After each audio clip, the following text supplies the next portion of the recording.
नमस्कार आमर एही विशेष आलोचना को स्वागत। आज आमे भारतीय शिक्षा व्यवस्थार विभिन्न दिग को नहीं गोटे एमती कहिपारिबा पूरा भितर को जाई आलोचना करने को जाउछु। आम पाखरे बहुत गुड़ाए गुरुत्वपूर्ण सोर्स अछि, माने स्वाधीनता परठू आरंभ करी विभिन्न शिक्षा नीति, एनसीएफ, शिक्षक शिक्षा, एपरिकी शिक्षार अर्थनीति, बजेट ए सबू अछि। हाँ, आउ आमर मूल लक्ष्य हेउछि ए जेति सब तथ्य अछि सेथर मुख्य कथागुडी को बाहर करिबा, माने एक प्रकार देखिबा जे भारत एते बड़ देश पाई गोटे भल शिक्षा व्यवस्था तयारी करबाकू केमिति चेष्टा करि आसीछि।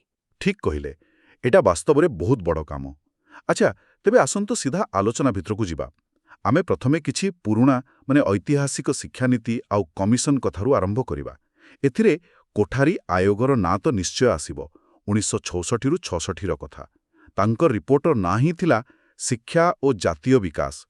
एइथरु तो जणा पडुची एहार परिसर केते बड़ थिला। निश्चित भाबरे कोठारी आयोग गोटे माइल खुंट, तार बहुत सुपारिश थिला, किंतु सबुठू बेसी चर्चा आउ विवाद हेइथिला त्रिभाषी सूत्र को नहीं। लक्ष्य तो भल थिला, जातीय एकता बढ़ेइबा, भाषा समस्या कमेइबा। प्रस्ताव थिला हिंदी भाषी राज्य रे हिंदी, इंग्राजी आउ गोटे आधुनिक भारतीय भाषा, मुख्यतः दक्षिण भारतर, आउ अण हिंदी राज्य रे निज मातृभाषा हिंदी आउ इंग्राजी। किंतु आम सोर्स गुड़िक कहूची एइटा को लागू करिबारे बहुत असुविधा हैला। काहेकि एते विरोध हैला? खाली भाषा कथा तो थिला। देखंतु, सेटा खाली भाषा कथा नथिला, ता पछरे गभीर राजनैतिक सामाजिक कारण भी थिला।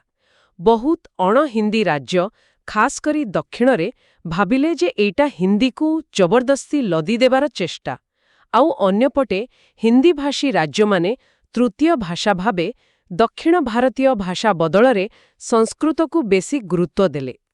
तेणु मूल उद्देश्यटा माने टिके बाट बणा हेला भली लागिला। से भाषा, परिचय, क्षमता सबू मिसी ए कथाटाकू संवेदनशील करी रखिछि। बुझिली। तबे त्रिभाषी सूत्र छड़ा कोठारी आयोगर आउ कोण मुख्य कथा थिला? ओहो, बहुत किछि थिला। आयोग कहिला शिक्षारे सम्मान सुजोग मिलिबा दरकार, सामाजिक आंचलिक जो असमानता अछि सेगुडाक कमिबा दरकार, विज्ञान आउ गणित शिक्षा समस्तंक पई हेउ। आउ कोटे बड़ कथा थिला कार्य अभिज्ञता बा वर्क एक्सपीरियंस। एहाकू पाठपढ़ार अंश करा जाऊ। पाठपढ़ाटा जेंती पिलांक प्रकृत जीवन सह जोड़ी हेबो। बहुत आगुकू चिंता करथिले सिमाने। एहा परे आसिला एनपी माने जातीय शिक्षा नीति 1986। तार मूल कथा थिला शिक्षा एक निवेश। इटा आग नीतिठू केमिति अलगा थिला? हाँ, एई जो शिक्षा एक निवेश कथाटा एइटा ही कोटे बड़ परिवर्तन थिला। माने शिक्षा खाली गोटे सामाजिक सेवा नुहे, देशर विकास पाई एक जरूरी पुंजी निवेश। एई भावनाटा गुरुत्वपूर्ण थिला। एहा सारा देश पाई सेई 10+2+3 सिस्टम को दृढ़ कला। आउ प्राथमिक स्कूल मानकर अवस्था सुधारिबा पाई ऑपरेशन ब्लैकबोर्ड बोली गोटे बड़ कार्यक्रम आरंभ हैला। Operation blackboard? हाँ, सुनिछि।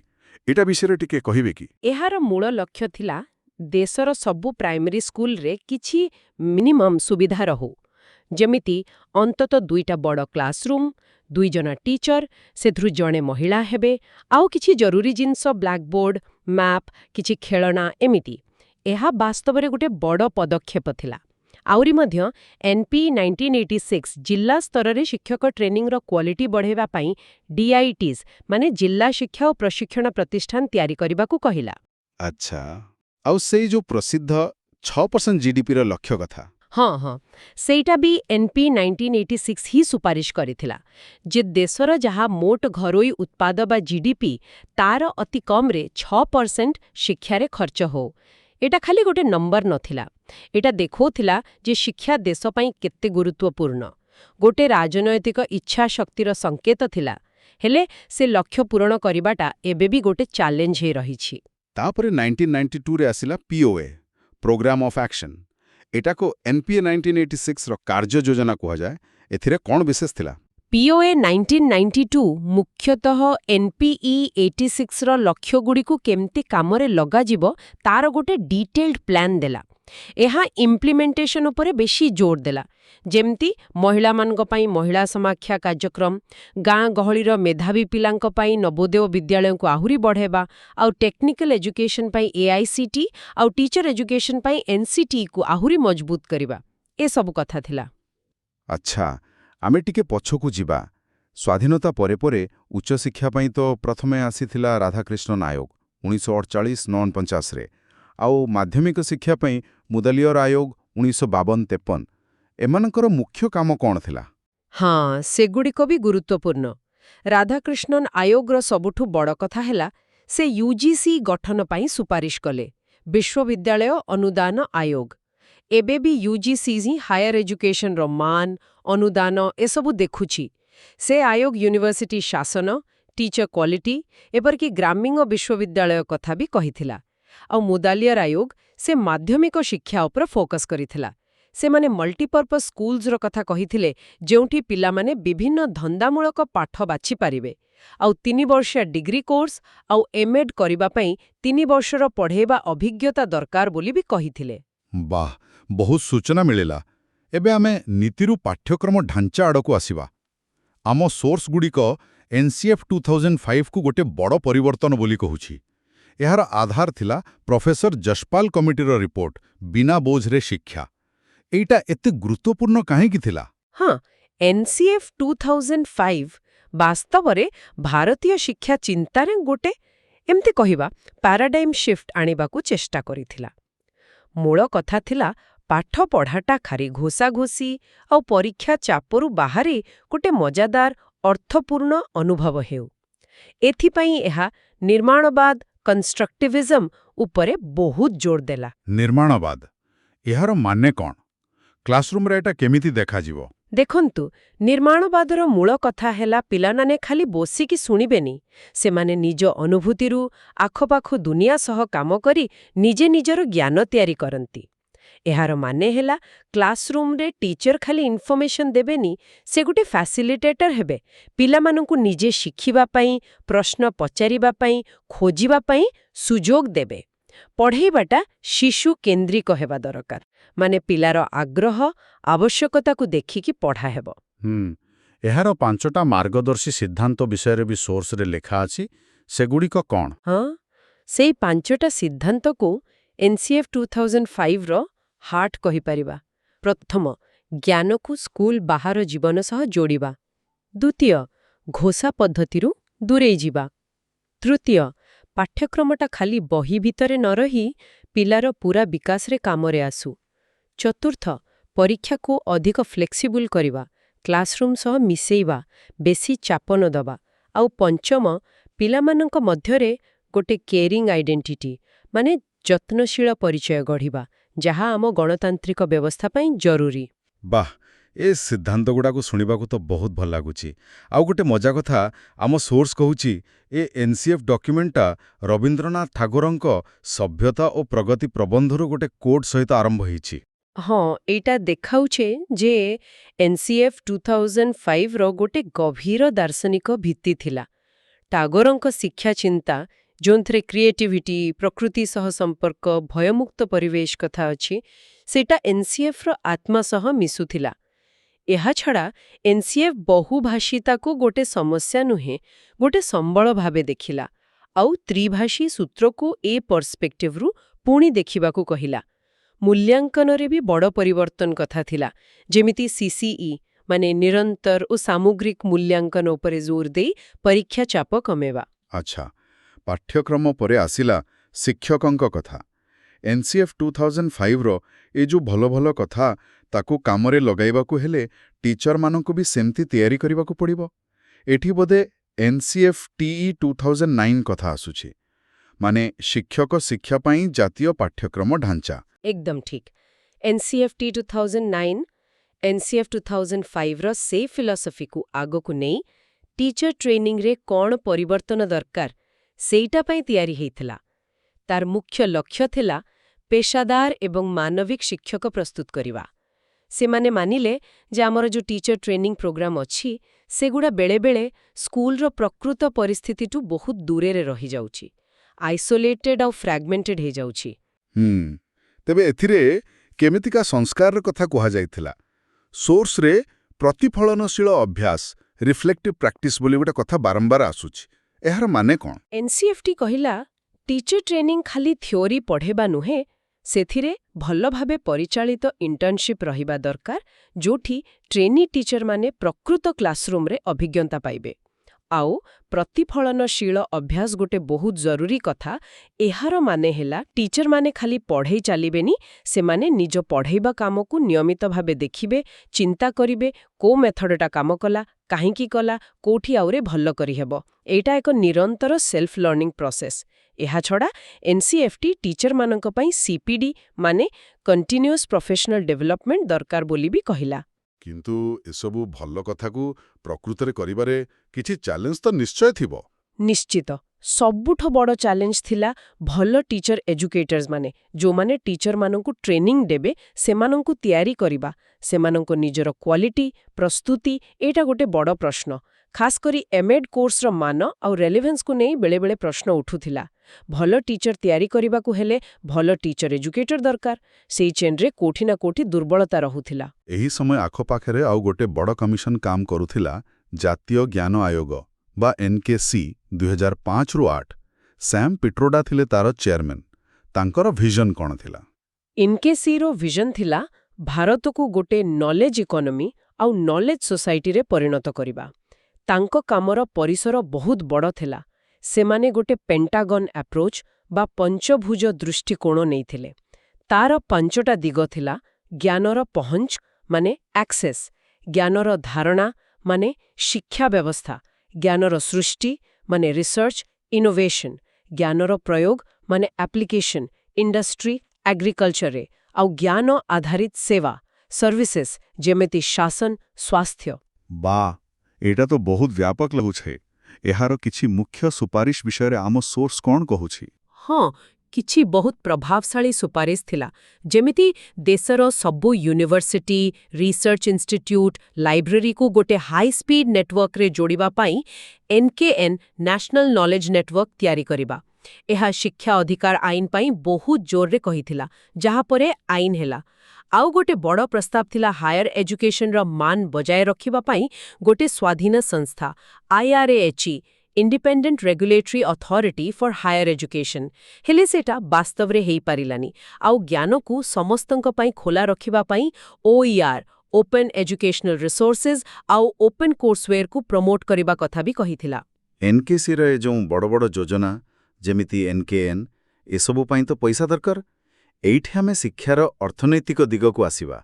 ସୋର୍ସରେ 2ଟା ଆନାଲିସିସ୍ ମେଥଡ୍ କଥା ଅଛି, କଷ୍ଟ ବେନିଫିଟ୍ ଆନାଲିସିସ୍ CBA ଆଉ କଷ୍ଟ ଏଫେକ୍ଟିଭନେସ୍ ଆନାଲିସିସ୍ CEA। ଏ 2ଟା ଭିତରେ ଫରକଟା କ'ଣ? ହଁ, ଏଇଟା ବୁଝିବା ପଲିସି ମେକିଂ ପାଇଁ ବହୁତ ଜରୁରୀ। CBA ବା ଖର୍ଚ୍ଚ ଲାଭ ବିଶ୍ଳେଷଣ, ଏଇଟା ମୁଖ୍ୟତଃ ଗୋଟେ ପ୍ରୋଜେକ୍ଟରୁ ଯାହା ବି ଲାଭ ମିଳିବ ସେସବୁକୁ ଟଙ୍କାରେ ହିସାବ କରିବାକୁ ଚେଷ୍ଟା କରେ ଆଉ ତାକୁ ମୋଟ ଖର୍ଚ୍ଚ ସହ ତୁଳନା କରେ। ଯଦି ଟଙ୍କାରେ ହିସାବ କରେ ଲାଭଟା ଖର୍ଚ୍ଚଠୁ ବେଶୀ ହେଲା, ତେବେ ପ୍ରୋଜେକ୍ଟଟା ଭଲ। ଏଇଟା ସାଧାରଣତଃ ଇଣ୍ଡଷ୍ଟ୍ରି, ବିଜନେସ୍ କିମ୍ବା ଇନଫ୍ରାଷ୍ଟ୍ରକ୍ଚର ପ୍ରୋଜେକ୍ଟ ପାଇଁ ବେଶୀ ବ୍ୟବହାର ହୁଏ, ଯୋଉଠି ଲାଭକୁ ଟଙ୍କାରେ ମାପିବା ସହଜ। କିନ୍ତୁ ଶିକ୍ଷା ବା ସ୍ୱାସ୍ଥ୍ୟ କ୍ଷେତ୍ରରେ ତ ସବୁ ଲାଭକୁ ଟଙ୍କାରେ ମାପିବା କଷ୍ଟ। ଏଇଠି ବୋଧେ CEA କାମରେ ଆସେ। ଏକଦମ। CEA ବା ଖର୍ଚ୍ଚ ପ୍ରଭାବିତା ବିଶ୍ଳେଷଣ ସେଇଠି ବେଶୀ କାମ ଦିଏ, ଯେଉଁଠି ପ୍ରୋଜେକ୍ଟର ଲକ୍ଷ୍ୟ ବା ଫଳଟା ନନ୍ ମନିଟାରୀ, ମାନେ ଟଙ୍କାରେ ମପାଯାଇ ପାରିବ ନାହିଁ। ଯେମିତି ଶିକ୍ଷାରେ ଲକ୍ଷ୍ୟ ହେଇପାରେ ବେଶୀ ପିଲାଙ୍କୁ ସ୍କୁଲ ଆଣିବା କିମ୍ବା ପିଲାଙ୍କ ପଢ଼ା ଲେଭେଲ ବଢ଼େଇବା। ସ୍ୱାସ୍ଥ୍ୟରେ ହେଇପାରେ ମାତୃମୃତ୍ୟୁ ହାର କମେଇବା। CEA ଏଠି ପଚାରେ ଗୋଟେ ନିର୍ଦ୍ଦିଷ୍ଟ ଲକ୍ଷ୍ୟ ପାଇଁ ଆମ ପାଖରେ ଯେତେ ଅପସନ୍ ଅଛି, ସେଥିରୁ କୋଉଟା ସବୁଠୁ କମ୍ ଖର୍ଚ୍ଚରେ ସେଇ କାମଟା କରିପାରିବ, କିମ୍ବା ସମାନ ଖର୍ଚ୍ଚରେ କୋଉ ଅପସନ୍ ସବୁଠୁ ବେଶୀ ଇଫେକ୍ଟ ଦେବ, ଯେମିତି ସବୁଠୁ ବେଶୀ ପିଲାଙ୍କ ନାଁ ଲେଖେଇ ପାରିବ। ଏଠି ରେଜଲ୍ଟକୁ ଟଙ୍କାରେ ନୁହେଁ, ତାର ନ୍ୟାଚୁରାଲ ୟୁନିଟ୍ରେ ମପାଯାଏ, ଯେମିତି ନାମଲେଖା ସଂଖ୍ୟା, ମୃତ୍ୟୁହାର ହ୍ରାସ। ତେଣୁ ଶିକ୍ଷା, ସ୍ୱାସ୍ଥ୍ୟ ଭଳି ସୋସିଆଲ ସେକ୍ଟର ପାଇଁ CEA ବେଶୀ ରେଲେଭେଣ୍ଟ। ବହୁତ ଭଲ ଭାବେ ବୁଝିଲେ। ଏବେ ଆସିବା ବଜେଟ୍ କଥାକୁ। ବଜେଟ୍ ମାନେ ତ ଆୟ ବ୍ୟୟର ଗୋଟେ ପ୍ଲାନ୍। ଶିକ୍ଷା ଅନୁଷ୍ଠାନ ପାଇଁ କୋଉ ପ୍ରକାରର ବଜେଟିଂ ସିଷ୍ଟମ ଗୁରୁତ୍ୱପୂର୍ଣ୍ଣ ସୋର୍ସରେ କିଛି ଅଲଗା ଅଲଗା ନା ଦେଖିବାକୁ ମିଳୁଛି। ହଁ, ବଜେଟ୍ ତ ଯେକୌଣସି ଅନୁଷ୍ଠାନର ଫାଇନାନ୍ସିଆଲ ଲାଇଫଲାଇନ୍। ଏଟା ଖାଲି ହିସାବ ରଖିବା କଥା ନୁହେଁ, ଏଟା ଅନୁଷ୍ଠାନର ପ୍ରାୟୋରିଟିଜ୍ ଆଉ ଲକ୍ଷ୍ୟକୁ ବି ଦେଖାଏ। ଶିକ୍ଷା କ୍ଷେତ୍ରରେ କିଛି ମୁଖ୍ୟ ବଜେଟ୍ ଟାଇପ୍ ହେଲା, ପ୍ରଥମ ଆଉ ସବୁଠୁ କମନ୍ ହେଲା ଲାଇନ୍ ଆଇଟମ୍ ବା ଐତିହାସିକ ବଜେଟ୍। ଏଥିରେ ଖର୍ଚ୍ଚର ଅଲଗା ଅଲଗା ହେଡ୍ ଥାଏ, ଯେମିତି ଦରମା, ଯିବା ଆସିବା, ଅଫିସ୍ ଜିନିଷପତ୍ର ଆଉ ସେଥିପାଇଁ ପଇସା ଦିଆଯାଏ। ଏଇଟା ସାଧାରଣତଃ ପୂର୍ବ ବର୍ଷର ଖର୍ଚ୍ଚକୁ ଦେଖିକି ଟିକେ ବଢ଼େଇକି ତିଆରି ହୁଏ। ଏଟା ସହଜ, କିନ୍ତୁ ବେଳେବେଳେ ରିଜଲ୍ଟ ବା ପରଫର୍ମାନ୍ସ ଉପରେ ଫୋକସ୍ କରେନି। ଆଚ୍ଛା, ଆଉ ଗୋଟେ ଅଛି ପ୍ରଦର୍ଶନ ଆଧାରିତ ବଜେଟିଂ ପରଫର୍ମାନ୍ସ ବଜେଟିଂ ଏଇଟା କେମିତି ଅଲଗା? ଏଇ ସିଷ୍ଟମରେ ପଇସା ବଣ୍ଟାଟାକୁ ଅନୁଷ୍ଠାନ ବା ପ୍ରୋଗ୍ରାମର ପରଫର୍ମାନ୍ସ ବା ରିଜଲ୍ଟ ସହ ଯୋଡ଼ିବାକୁ ଚେଷ୍ଟା କରାଯାଏ। ମାନେ ଖାଲି କେତେ ଟଙ୍କା ଖର୍ଚ୍ଚ ହେଲା ସେଇଟା ନୁହେଁ, ସେ ଖର୍ଚ୍ଚରୁ କ'ଣ ରିଜଲ୍ଟ ମିଳିଲା, ଯେମିତି କେତେ ପିଲା ପାସ୍ କଲେ, କେତେ ରିସର୍ଚ୍ଚ ପେପର ବାହାରିଲା, ସେଇଟାକୁ ବି ଦେଖାଯାଏ। ଏଟା ସିଏରା ଆଇଡିଆ ସହ କିଛିଟା ମିଶୁଛି। ଆମ ସୋର୍ସରେ ଗୋଟେ ଶବ୍ଦ ବାରମ୍ବାର ଆସୁଛି, ଶୂନ୍ୟ ଆଧାରିତ budgeting zero based budgeting ZBB। ଏଇଟା କ'ଣ ଜିନିଷ? ଶୁଣିବାକୁ ଟିକେ ଅଲଗା ଲାଗୁଛି। ହଁ, ଏଟା ଟିକେ କଡ଼ା ବ୍ୟାପାର, କିନ୍ତୁ ଇଣ୍ଟରେଷ୍ଟିଂ। ZBରେ ପ୍ରତି ବଜେଟ୍ ସାଇକଲ ଆରମ୍ଭରେ ପ୍ରତି ଡିପାର୍ଟମେଣ୍ଟ ବା ପ୍ରୋଗ୍ରାମକୁ ନିଜର ସବୁ ଖର୍ଚ୍ଚ ପାଇଁ ଜଷ୍ଟିଫିକେସନ୍ ଦବାକୁ ପଡ଼େ। ମାନେ ଜିରୋରୁ ଆରମ୍ଭ କରିବାକୁ ପଡ଼େ। ଗତ ବର୍ଷ ପଇସା ମିଳିଥିଲା ବୋଲି ଏ ବର୍ଷ ମିଳିବ, ସେମିତି କିଛି ଗ୍ୟାରେଣ୍ଟି ନାହିଁ। ପ୍ରତି ଟଙ୍କା ପାଇଁ ଯୁକ୍ତି ଦେବାକୁ ପଡ଼େ। ଏହାର ଫାଇଦା ହେଲା, ଏହା ଅନାବଶ୍ୟକ ଖର୍ଚ୍ଚ କାଟିବାରେ ସାହାଯ୍ୟ କରେ, କିନ୍ତୁ ଏଥିରେ ବହୁତ ସମୟ ଆଉ ମେହନତ ଲାଗେ।